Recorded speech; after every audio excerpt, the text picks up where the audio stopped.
اسلام نے ارشاد فرمایا ہے، ایک حدیث پاک میں ہے کہ جو بندہ میری ذات پر صرف ایک بار درود و سلام پڑھتا ہے، ایک بار درود پاک پڑھتا ہے، ایک بار کہتا ہے صلی اللہ علی محمد صلی اللہ علیہ وسلم، تو فرمایا کہ رب کائنات اس کے 10 گناہ معاف فرما دیتا ہے، اس کے 10 گناہ معاف کر دیے جاتے ہیں، 10 درجے بلند کر دیے جاتے ہیں، اور 10 خطائیں اس کے نامہ اعمال سے مٹا دی جاتی ہیں، 10 نیکیاں اس کے پلے میں لکھ دی جاتی ہیں۔ اور ایک حدیث پاک میں ہے، میرے محبوب علیہ السلام نے ارشاد فرمایا ہے کہ جب کوئی بندہ میری ذات پر ایک بار درود و سلام پڑھتا ہے تو رب کے فرشتے 70 مرتبہ اس پر رحمت نازل کرتے ہیں۔ اور ایک جگہ ارشاد فرمایا ہے کہ جو بندہ 10 بار میری ذات پر درود پاک پڑھتا ہے تو رب کائنات اس پر 100 رحمتیں نازل فرماتا ہے،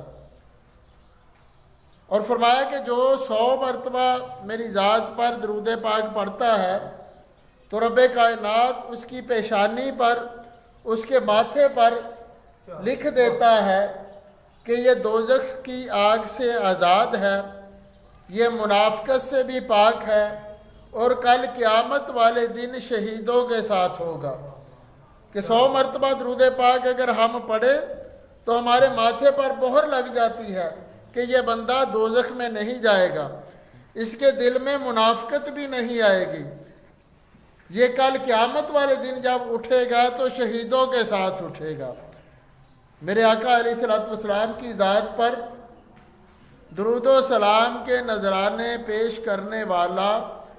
رب کا ولی بن جاتا ہے، بلکہ رب کائنات اس کی زبان میں، اس کی نظر میں، اس کے کلام میں، اس کے کردار میں ایسی تاثیر پیدا کر دیتا ہے کہ جو اس کو دیکھ لیتا ہے، جس کو وہ دیکھ لیتا ہے، رب کائنات اس پر بھی خوشبختی کی مہر لگا دیتا ہے، وہ بھی رب کا ولی بن جاتا ہے۔ اگر آپ نے کسی کو نیک بنانا ہے، پارسا بنانا ہے، متقی بنانا ہے، نمازی بنانا ہے، حاجی بنانا ہے، بلکہ اگر اللہ کا ولی بنانا ہے تو اسے درود و سلام پڑھنے پر لگا دیں۔ جیسے جیسے درود پاک پڑھتا جائے گا